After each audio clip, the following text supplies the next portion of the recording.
Hello, everyone, and welcome to the podcast. It's going to be about Paul Jones tonight. Let's get started.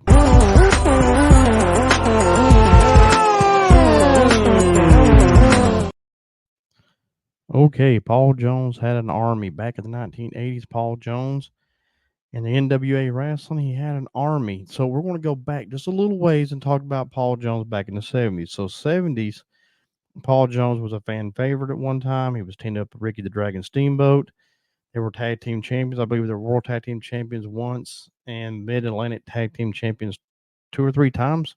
So anyway, he was a very well known and popular wrestler in the Mid Atlantic area. So basically, what happens is later on in 1978, I believe. So from 75 to 78, he's a face. Around 78 or so, during a battle royal, he takes and turns on Ricky the Dragon Steamboat, and this turns him into a huge heel. He teams with Baron von Raschke for a bit and does some more matches and stuff. So his career as a manager starts around 82, 83, roughly. And that's when he starts putting together different people. Now, he has several different people in his group over the years. So from about 83 all the way to roughly 89, he has several different people in and out of his stable and well known big time wrestlers as well come through his stable. And so we're going to go back and take a look at those that are in his stable.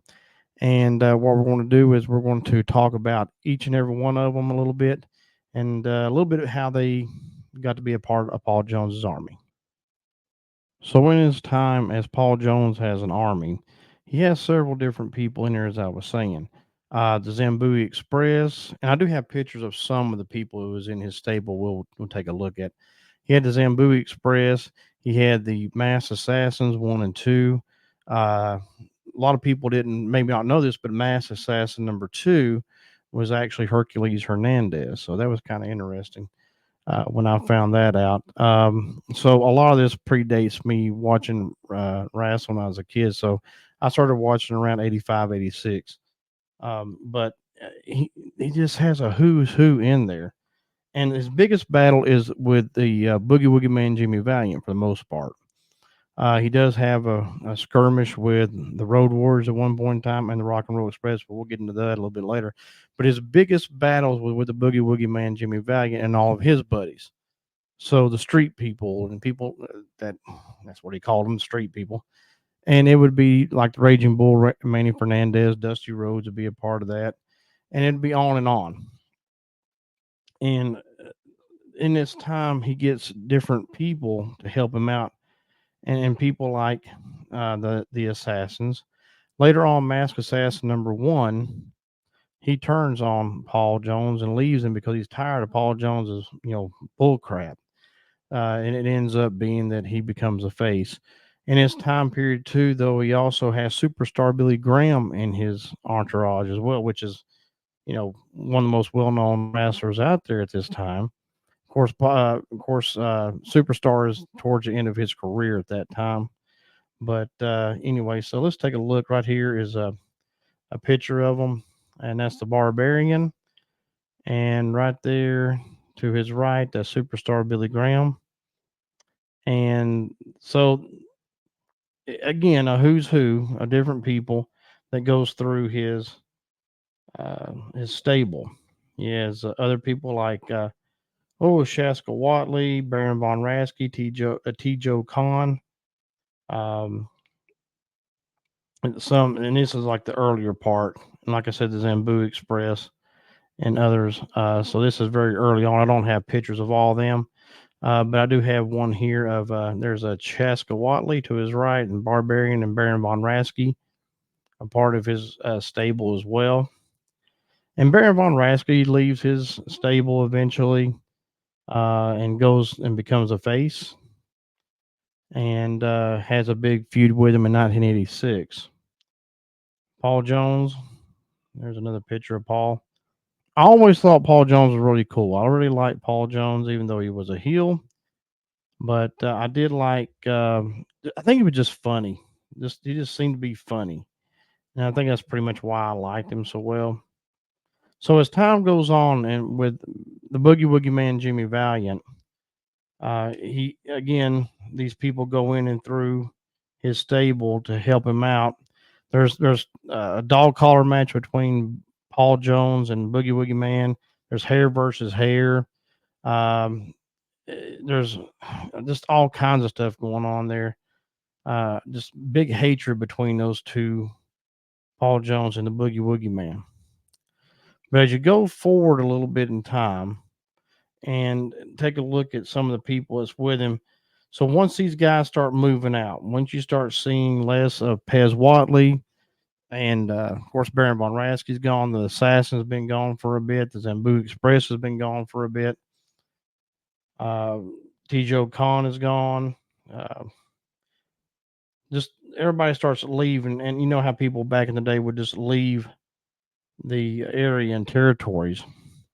So Paul Jones ended up with uh, in 1986 he ends up with ravishing Rick Rude, and he also tries to recruit Raging Bull, which takes him a bit.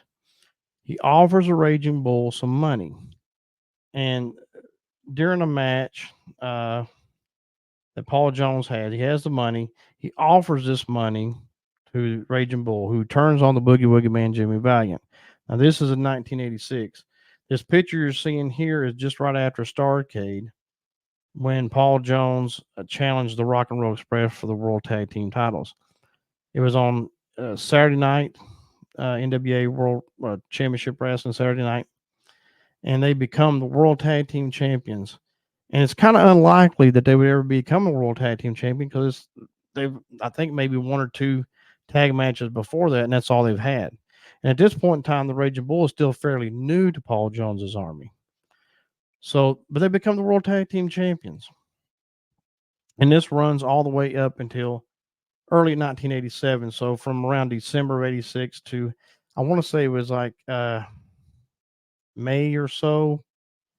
That's how long they held the belts for the Rock and Roll Express, got them back. Now, an interesting side note is that Rick Rude, he ends up leaving the NWA, and that's why they lost their tag team titles to the Rock and Roll Express. He actually left, and they did show a matchup that had the Rock and Roll Express beating these two, the Raging Bull and Rick Rude, but it wasn't really for the tag team belts.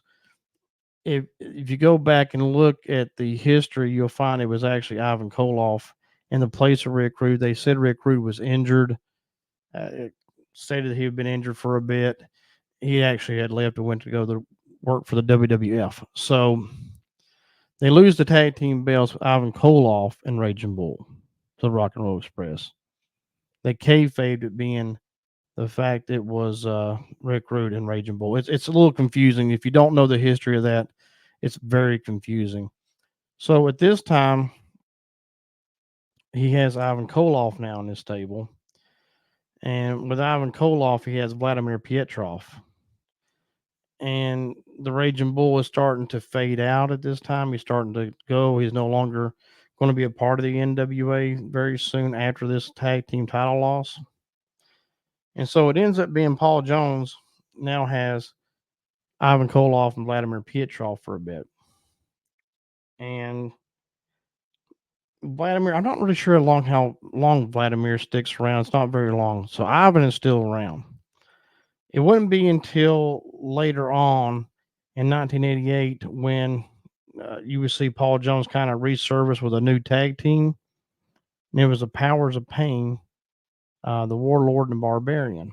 They would become the World Six-Man Tag Champions along with Ivan Koloff. So now here is the Powers of Pain with Paul Jones in early '88. Like I say, they become the World Six-Man Tag Team Champions along with Ivan Koloff. They have a big battle with Dusty Rhodes and the Road Warriors. A bench press challenge against the Road Warriors and ends up hurting Animal's eye when they take the barbell and hit Animal in the eye with it. And anyway, it's a big battle. They end up having all kinds of matches like street fights and barbed wire matches and things like that. the powers of pain, Warlord and Barbarian, end up leaving the NWA because they didn't want to do scaffold matches with the Road Warriors. So they're around the summertime, just after they just leave, and it leaves end up being Paul Jones is once again with Ivan Koloff. So he's with Ivan Koloff again, but they bring in the Russian Assassin, who does help out with Ivan Koloff a little bit. Ivan Koloff gets tired of Paul Jones and turns on Paul Jones, leaving him with the Russian Assassin. They end up bringing in a second Russian assassin to feud with Ivan Koloff and Nikita Koloff for a bit, and Junkyard Dog. But this is towards the end of Paul Jones's career in the NWA. And in this short story, I know this is not a very long story, but I'll dive into Paul Jones a little bit more in other uh, podcasts in the future. But Paul Jones ends up on a high note, and Paul Jones um, ends up leaving the NWA in '89. I think it's the Chi-Town Rumble or Chi-Town Heat, whichever one it was, in 1989, where the Russian assassin faces Michael Hayes, and is just right after that Paul Jones leaves. He ends up owning another wrestling organization, if I can speak, and it's the NAWA that becomes South Atlantic Pro Wrestling. He's a co-owner in this, and they end up doing the Mid Atlantic Territory, this organization, and I'll definitely do this in another video because this organization was really cool and it popped out a lot of good future superstars like Ken Shamrock was in there, for instance. They had Ricky Steamboat and others. We'll get into that another time, but he becomes the South Atlantic champion, beating Ron Fuller, and this reign runs about 3 months roughly.